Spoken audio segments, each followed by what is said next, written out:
The wheat swayed like a restless sea, golden under the Nebraska sun, and I stood frozen as Uncle Caleb's hand shoved me hard, sending me sprawling into the dirt. My knees hit the earth, and the sharp stalks bit into my palms as I caught myself, heart hammering like it might break free. At 19, I thought I knew fear, but the look in his eyes raw, unyielding, like he'd caught me stealing his soul taught me I knew nothing. I scrambled to my feet, brushing dust from my jeans, my breath ragged. Caleb, my uncle, the man who'd raised me since Dad died, stood like a monolith, his broad shoulders blocking the sun. His face, weathered from years of farming, twisted with something I couldn't name: anger, betrayal, or maybe both. You think you can just waltz into town with that? That boy, Eli. He spat, his voice low. Dangerous. You think I wouldn't find out? The boy he meant was Jamie, the only person who'd ever made my heart feel like it was flying and falling at once. Jamie, with his soft hazel eyes and quiet laugh, who'd moved to our small town of Harrow 6 months ago. Jamie, who I'd kissed under the oak tree by Miller's Creek last week, not knowing Caleb's truck had slowed on the road nearby, his eyes catching everything. I'd grown up in Harrow, a place where secrets were as rare as rain in July. Everyone knew everyone's business, and being different wasn't just frowned upon, it was a sin preached from the pulpit every Sunday. Caleb, my mom's older brother, had taken me in when I was 10, after Dad's tractor accident left Mom too broken to care for me. He was a good man, or so I thought, gruff but kind, teaching me how to fix engines, plant crops, and pray before every meal. But now, as he stood over me in the wheat field, his fists clenched, I saw a stranger. Get up, he growled, stepping closer. I stumbled back, my sneakers catching on the uneven ground. The air smelled of dust and sweat, and the cicadas screamed like they knew what was coming. You're gonna explain yourself, boy, or I swear. Caleb, stop, I shouted, my voice cracking. I wasn't a fighter, never had been. At 5'9", I was wiry, built for running, not standing my ground against a man who could lift a hay bale like it was nothing. But something in me snapped, a spark of defiance I didn't know I had. I'm not ashamed of who I am. His eyes widened, like I'd slapped him. For a moment, the field was silent, save for the rustle of wheat and my own pounding pulse. Then he laughed, a harsh, bitter sound that cut deeper than any shove. Not ashamed. You're throwing your life away, Eli. You think this town's gonna let you parade around with that kid? You think I'm gonna let you? I wanted to scream that I loved Jamie, that it wasn't a choice or a sin, but the words stuck in my throat. I'd spent years hiding, pretending, praying the feelings would go away. But meeting Jamie changed everything. He was 20, a year older than me, working at the local diner to save for college. His smile was the first thing that felt like home since Dad died. And now, Caleb wanted to rip that away. You don't get it, I said, my voice shaking but steady. I'm not asking for your permission. Caleb's face darkened, and he took another step, his boots crunching the dry earth. I braced myself, expecting another push, maybe worse. But instead, he stopped, his shoulders sagging like the weight of the world had settled there. You're my family, Eli, he said, quieter now, almost pleading. I'm trying to save you. Save me? I shot back, anger flaring. From what? From being happy. He didn't answer, just stared at me, his eyes searching mine like he was looking for the boy he'd raised, not the one standing in front of him. The silence stretched, heavy and suffocating, until he turned and walked back toward the farmhouse, leaving me alone in the field. I sank to my knees, the wheat closing around me like a shield. My hands shook as I pulled out my phone, Jamie's last text glowing on the screen. Meet me at the creek tonight. I wanted to run to him, to tell him everything, but fear clawed at me. What if Caleb was right? What if Harrow turned its back on us? What if love wasn't enough? The sun dipped lower, painting the sky in shades of fire, and I made a choice. I'd go to Jamie. I'd tell him the truth about Caleb, about my fear, about the love that burned brighter than any shame. But as I stood, dusting off my jeans, I heard the crunch of tires on the gravel road. Caleb's truck was coming back. The truck's headlights sliced through the dusk, pinning me in their glare like a deer on the highway. I froze, heart pounding, as Caleb stepped out, his silhouette a dark giant against the fading sky. He didn't yell this time, didn't charge at me, just stood there, holding something in his hand, a piece of paper that fluttered in the evening breeze. "Eli," he said, his voice softer now, almost broken. "You need to see this." I didn't move. The wheat swayed around me, whispering secrets I wasn't ready to hear. My mind raced. Had he found something else? A letter. A photo. Proof that would bury me deeper. I thought of Jamie waiting at Miller's Creek, his hazel eyes soft with hope, and my chest ached. I couldn't lose him. Not now. Not when I'd finally found something worth fighting for. "Take it," Caleb said, stepping closer, the paper outstretched. His face was unreadable, caught between anger and something softer, something I hadn't seen since I was a kid. Reluctantly, I reached out, my fingers brushing the worn edges of an old envelope. It was yellowed, the ink faded, addressed to Caleb in a handwriting I didn't recognize. "What is this?" I asked, my voice barely above a whisper. "Open it," he said, turning away, his boots scuffing the dirt. "Then we'll talk." I tore the envelope, my hands trembling. Inside was a letter, dated 20 years ago. The paper creased like it had been read 1,000 times. The words hit me like a punch. "Dear Caleb, I know you'll never forgive me, but I had to leave. I couldn't live a lie anymore. I loved you, more than you'll ever know, but I can't be what Harrow wants." It was signed Michael. Michael. The name rang a bell, faint but sharp, like a memory I'd buried. Caleb's old friend. The one who'd left town when I was a kid. The one nobody talked about. I looked up, my throat tight. Who was he? Caleb's back was to me, his shoulders hunched. He was everything, he said, so quiet I almost missed it. And I let him go. The world tilted.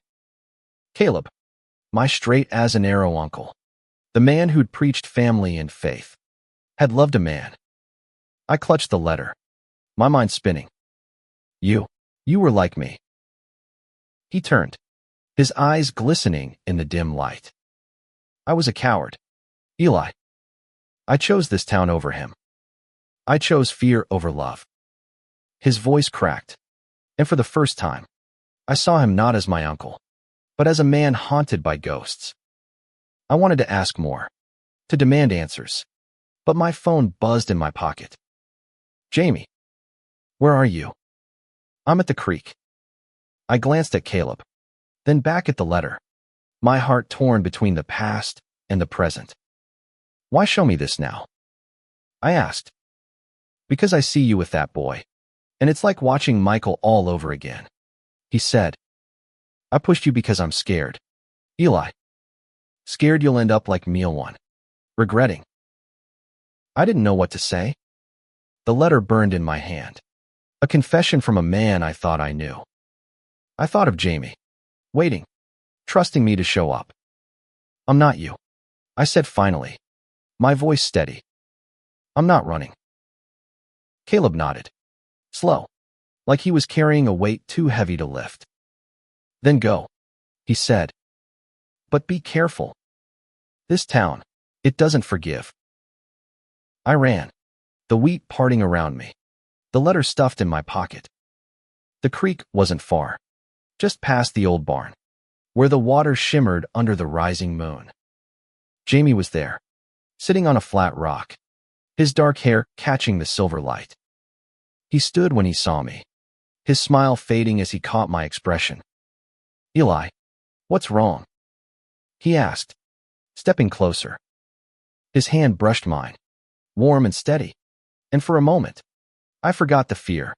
The letter, Caleb's haunted eyes. I told him everything about the wheat field, the shove, the letter. Jamie listened, his face softening with every word, until I reached the part about Michael. "Your uncle, he loved someone like us?" he asked, his voice thick with disbelief. "Yeah," I said, my throat tight. "And he lost him." Jamie's hand tightened around mine. "We're not them, Eli. We're not going to lose each other." I wanted to believe him, but the weight of Harrow pressed down on me. The town's whispers, the church's judgment, Caleb's warning, they were chains I hadn't yet broken. What if it's too much? I whispered. What if we can't do this? Jamie pulled me close, his forehead against mine. "Then we fight," he said. "Together." The creek babbled beside us, a soft counterpoint to my racing heart. I kissed him, slow and desperate, the letter's words echoing in my mind. Michael had run. Caleb had stayed. I didn't know what path we'd take, but in that moment, with Jamie's arms around me, I knew I'd fight for it. As we sat by the creek, the stars blinking awake above us, I heard the distant rumble of a truck. My stomach dropped. Caleb. Or someone else.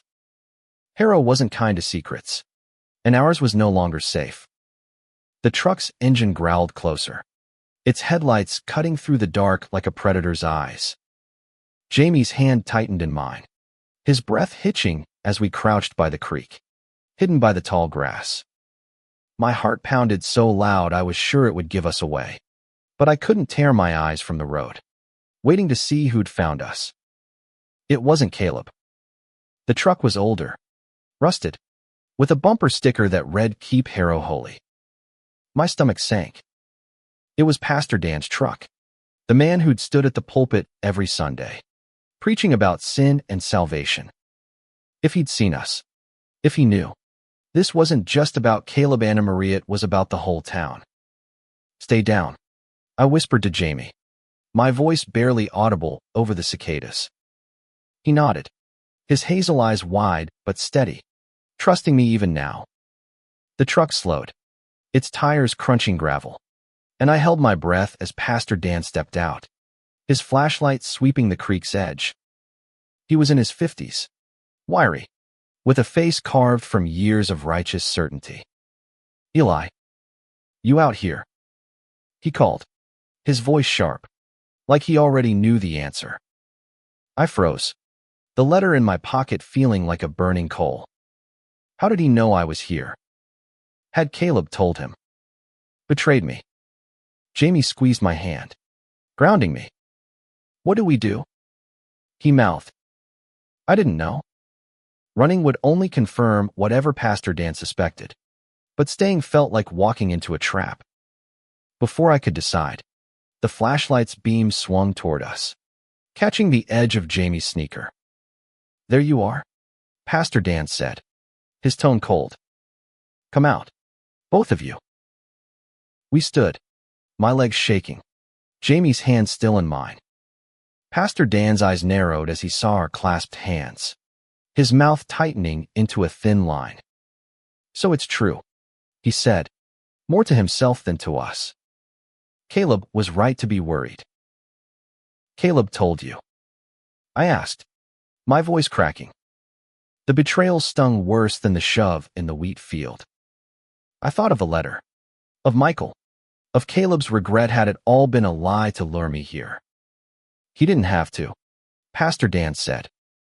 "The whole town's been talking. You think you can hide something like this in Harrow?" He stepped closer, his flashlight blinding. "You're on a dangerous path, Eli. You and that boy." "Don't talk about Jamie like that," I snapped, surprising myself. Jamie's grip tightened. "Asylum, I'm here. We're not doing anything wrong." Pastor Dan's laugh was bitter, like Caleb's in the field. "Wrong. You're spitting in the face of God's design. I've known you since you were a boy. Eli, I don't want to see you damned, but you're making it hard." Jamie stepped forward, his voice steady despite the tension. "We're not hurting anyone. Why can't you just let us be?" The pastor's eyes flicked to Jamie, cold and assessing. "You're new here, son. You don't understand Harrow. This town has values, and we protect them." He turned back to me. "Eli, come with me. We'll talk this out. Get you help. You don't have to choose this." "Choose?" I echoed, anger flaring. "This isn't a choice. It's who I am." Pastor Dan's face softened, but it wasn't kindness, it was pity. "Then you need saving more than I thought." He reached for my arm, but I jerked back, stumbling into Jamie. The flashlight dropped, rolling into the grass, and for a moment, we were cloaked in darkness. "Run," Jamie whispered, tugging me toward the trees. We bolted, the creek's murmur fading as we crashed through the underbrush, branches snapping under our feet. Pastor Dan shouted after us, his voice fading as we ran deeper into the woods. My lungs burned, but Jamie's hand in mine kept me moving, his presence a lifeline. We stopped at a clearing, gasping for air, the moon casting long shadows. "What now?" Jamie asked, his voice low. "He's not going to stop, Eli. None of them will." I leaned against a tree, the letter crinkling in my pocket. Caleb's words echoed. I chose fear over love. I wouldn't make his mistake, but the weight of Harrow's judgment was crushing. "We need to get out of here," I said. "Not just tonight. For good." Jamie's eyes widened. "Leave Harrow? Where would we go?" "Anywhere," I said, my voice fierce. "Somewhere we can be us." I thought of Michael, running from this town, from Caleb. I didn't want to run, but staying felt like surrender. Jamie nodded, his jaw set. "Okay, but we need a plan. Money, a place to stay." A twig snapped nearby, cutting him off. We froze, listening. Footsteps, slow and deliberate, crunched through the leaves. Someone had followed us. My heart raced as I scanned the shadows, expecting Pastor Dan's flashlight. But the figure that emerged wasn't the pastor, it was Caleb. "Eli," he said, his voice heavy with exhaustion. "We need to talk." Caleb's face was a map of regret, etched deep in the moonlight, his eyes carrying a weight I hadn't seen before. I stepped in front of Jamie, my fists clenched, ready for another fight. But Caleb raised his hands, palms open, like a man surrendering. "I'm not here to hurt you," he said, his voice raw. "I messed up, Eli. I need to make this right." Jamie's hand brushed my back, a silent reminder to stay calm, but my blood was still boiling from Pastor Dan's ambush. "Make it right," I snapped. "You told the pastor. You sent him after us." Caleb shook his head, his jaw tight. "I didn't. Dan's been sniffing around ever since someone saw you two at the creek last week. I tried to keep him away, but he's got eyes everywhere." He glanced at Jamie, then back at me. "I showed you that letter because I wanted you to understand. I don't want you to end up like me." I faltered, the letter's words burning in my mind. I couldn't live a lie anymore. Then why push me? Why act like I'm some kind of mistake? Caleb's shoulders slumped. "I was scared, Eli. Scared of losing you to this town's hate. Scared you'd get hurt worse than I did." He took a shaky breath. "When Michael left, it broke me. I thought if I could keep you from this, you'd be safe." "Safe?" I laughed, bitter. You think hiding who I am is safe. You think pretending I don't love Jamie is gonna save me. Jamie stepped beside me, his voice quiet but firm. We're not hiding anymore. Mr. Harlan. We can't. Caleb looked at Jamie, really looked at him, like he was seeing him for the first time. You're brave, he said finally. Braver than I ever was.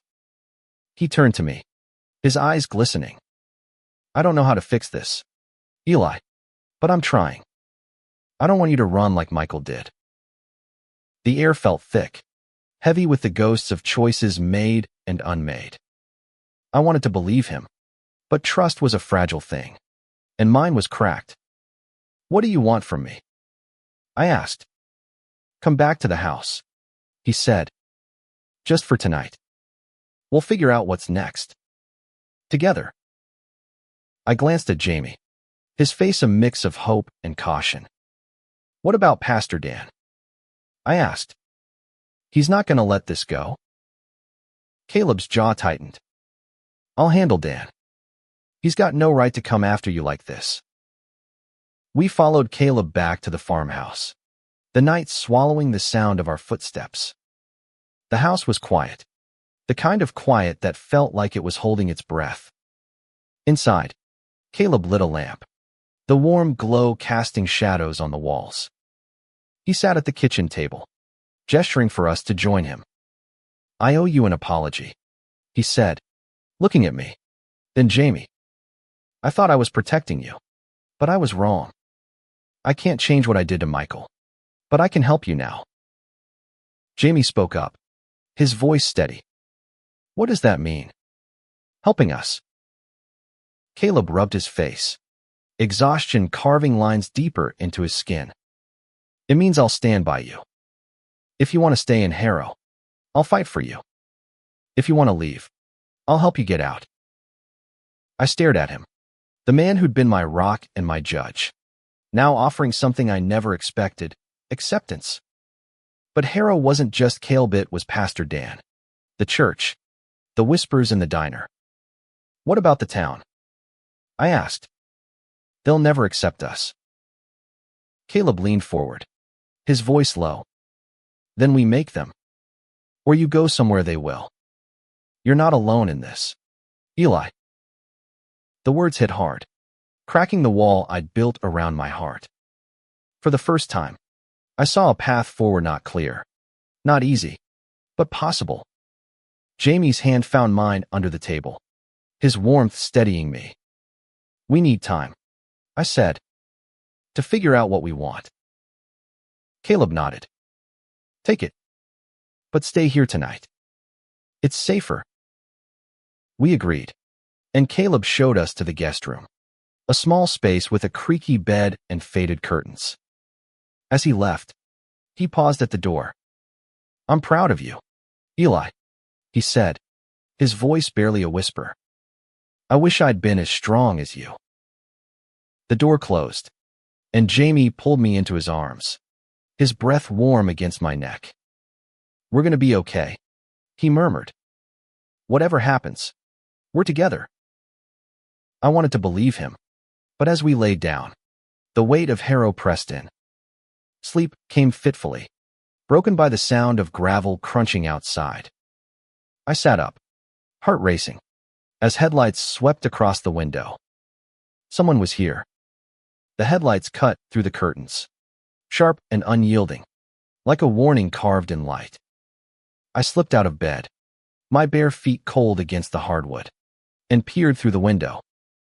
A pickup truck idled in the driveway past Pastor Dan's, unmistakable with its rusted fender and holy sticker. Jamie stirred behind me, his voice thick with sleep. Eli, what's going on? It's Dan, I whispered, my stomach twisting. He's back.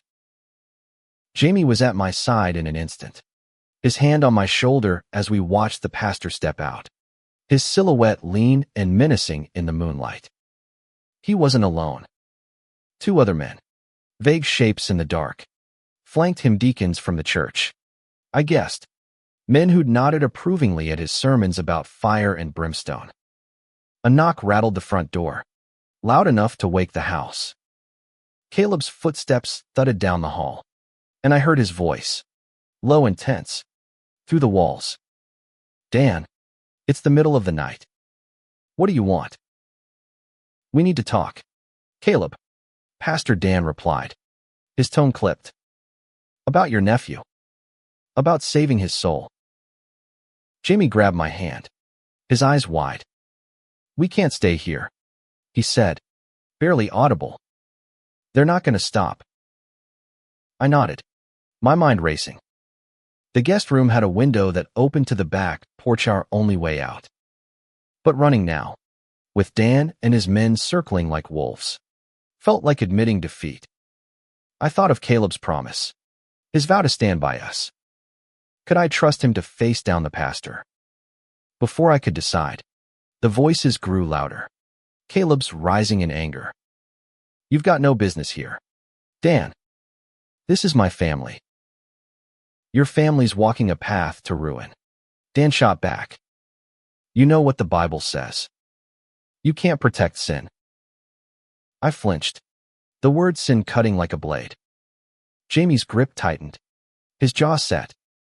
We're not sin, he whispered, fierce. Don't let him make you believe that. The window was our only chance. I grabbed my shoes, motioning for Jamie to do the same. We moved quietly, easing the window open, the cool night air rushing in. The porch creaked under our weight as we climbed out, crouching low to avoid the headlights. The wheat field stretched before us, a golden maze under the stars, promising cover if we could reach it. But as we slipped toward the field, a flashlight beam caught us, pinning us like moths. There they are. One of the deacons shouted, his voice thick with disgust. Footsteps pounded behind us, and I grabbed Jamie's arm, pulling him into a sprint. The wheat swallowed us, stalks whipping our faces as we ran. My lungs burned, my heart a frantic drumbeat, but Jamie's hand in mine kept me grounded. We ducked low, weaving through the field, the shouts fading but not gone. Where do we go?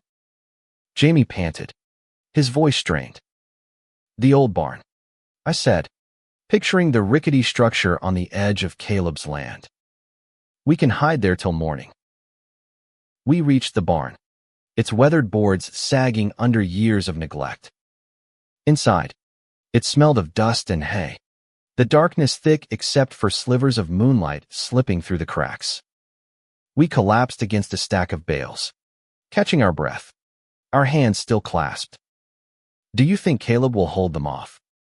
Jamie asked, his voice small in the vastness of the barn. I don't know, I admitted. The letter, Michael's words, Caleb's regret, they swirled in my mind, a storm of hope and doubt. He said he'd fight for us, but Dan, he's got the town behind him. Jamie leaned his head against mine, his breath warm on my cheek. Then we fight, too. For us. For what we have. I kissed him, soft and urgent, the world narrowing to the feel of his lips, the steady rhythm of his heart. In that moment, the barn wasn't a hiding place, it was a sanctuary, ours alone.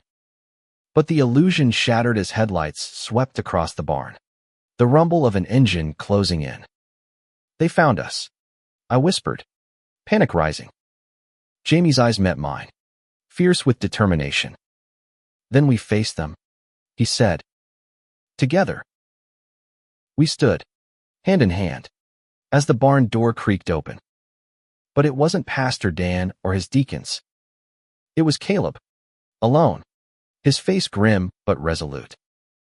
They're gone, he said. For now. But we need to talk about what's next. He stepped inside, closing the door behind him. And for the first time, I saw not just my uncle, but a man ready to fight for me. For us. Caleb's shadow loomed in the barn's dim light, his work boots scuffing the dirt floor. He looked older than his 42 years, the lines on his face carved deeper by the weight of the night. Jamie and I stood close, our hands still linked, the air thick with the scent of hay and fear.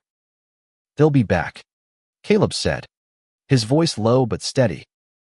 "Dan's got half the church riled up, calling you two a threat to Harrow's soul." He shook his head, a bitter laugh escaping, as if love's the worst thing this town's seen.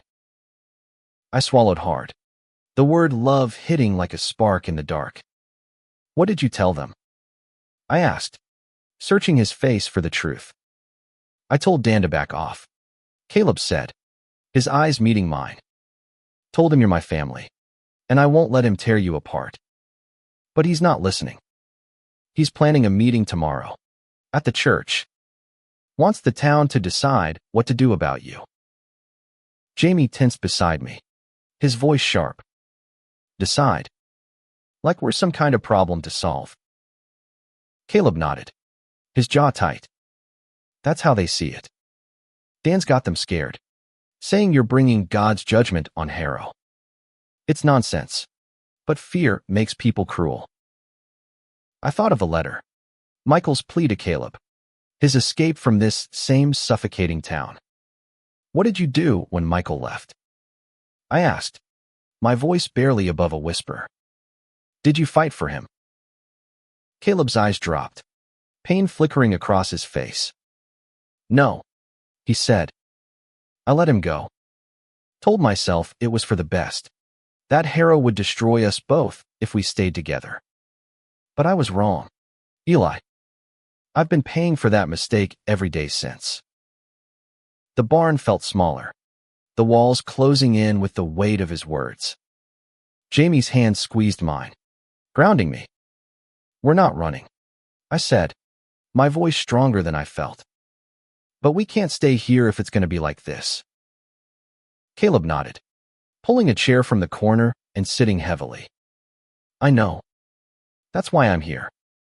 I've got some money saved enough to get you two out of Harrow, somewhere you can start fresh. Maybe Lincoln, or even further. Denver's got places that, well, they're kinder to folks like you." The offer hung in the air, tempting but terrifying. Leaving meant abandoning everything I'd known: the farm, the fields, the only home I had left. But staying meant fighting a town that saw us as a plague. I looked at Jamie, his hazel eyes steady, reflecting the same question: could we do this? "What about you?" I asked Caleb. "You'd stay here, alone?" He shrugged, a sad smile tugging at his lips. "I've been alone a long time, Eli. This is my fight now, too. I'll keep Dan and his crowd at bay as long as I can." Jamie spoke up, his voice quiet but firm. "We don't want to run forever. If we leave, it's to build something, not to hide." Caleb's smile widened, a flicker of pride in his eyes. "You're a good match for him, Jamie. Stronger than I ever was." He stood, brushing dust from his jeans. "Get some rest. We'll plan in the morning. I'll keep watch tonight." We nodded, too exhausted to argue. Caleb left us in the barn, the door creaking shut behind him. Jamie and I sank onto a pile of hay, the moonlight filtering through the slats, painting us in silver. "Do you think we can do it?" I asked, my voice small. "Leave everything behind?" Jamie pulled me close, his arms a warm anchor. "We're not leaving everything," he said. "We've got each other. That's enough." I kissed him, the world fading to the softness of his lips, the steady beat of his heart. For a moment, the barn was our universe, safe in ours. But as we lay there, tangled in each other's arms, I heard the distant hum of an engine. Not close, not yet, but enough to remind me that Harrow wasn't done with us. Morning came too fast, the sun creeping through the barn's cracks. Caleb was waiting outside, a thermos of coffee in hand. "Dan's called his meeting for noon," he said. "We've got a few hours to decide stay and fight, or go." Jamie and I exchanged a look, the weight of the choice pressing down. "If we stay," I said, We're not just fighting Dan. It's the whole town. Caleb nodded. And if you go, you're starting over. But you'll be free. Free. The word felt like a promise and a wound. I thought of Michael, of Caleb's regret, of the life Jamie and I could have if we dared to take it. We need to talk to someone, I said. Someone who's done this before. Caleb's eyes softened. Michael, he said. I've got his number. He's in Chicago now. I can call him. The barn's air was thick with the scent of old wood and coffee as Caleb dialed Michael's number, his hands trembling slightly. Jamie and I sat close, our knees touching, the weight of the morning pressing down. Outside, the wheat fields glowed under the rising sun, deceptively peaceful, as if Harrow hadn't turned against us. He might not answer, Caleb warned, the phone pressed to his ear. It's been years. But after 3 rings, a voice came through, warm and cautious. Caleb's face softened, a flicker of the man he'd been before regret took root. Michael, it's Caleb. I need your help. He explained everything he loved for Jamie, Pastor Dan's crusade, the town's rising anger. I listened, my heart pounding, as Caleb's voice cracked, admitting his own failures. I pushed Eli away, like I did you, he said. I don't want him to lose what I did. Michael's response was too soft to hear, but Caleb nodded, handing me the phone. He wants to talk to you. I took it, my throat tight. Hello. Eli, Michael said, his voice steady, kind, like a lifeline across the miles. Caleb told me about you and Jamie. I'm so sorry you're going through this. He paused, then added, I know what it's like to feel like the world's against you. I glanced at Jamie, his eyes locked on mine, giving me courage. How did you do it? I asked. How did you leave Harrow and survive? Michael laughed softly, not bitter but weathered. It wasn't easy. I left because I had to, because staying meant losing myself. Chicago's not perfect, but I found people who accepted me, loved me for who I am. You can have that, too, but it takes courage. Courage, I echoed, the word heavy. What if we're not strong enough? You are, Michael said. You're already fighting. You've got Jamie, and now Caleb. That's more than I had. He hesitated, then added, if you need a place to start, come to Chicago. I've got a spare room. It's not much, but it's safe. I looked at Jamie, his nod small but certain.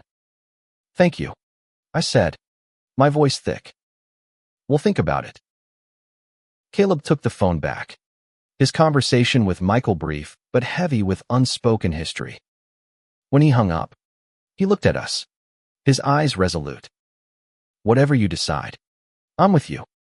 But Dan's meeting is in 2 hours. We need a plan now. Jamie spoke first, his voice steady. If we stay, we're walking into a fight we might not win. If we go, we're choosing user future. I nodded, my mind racing.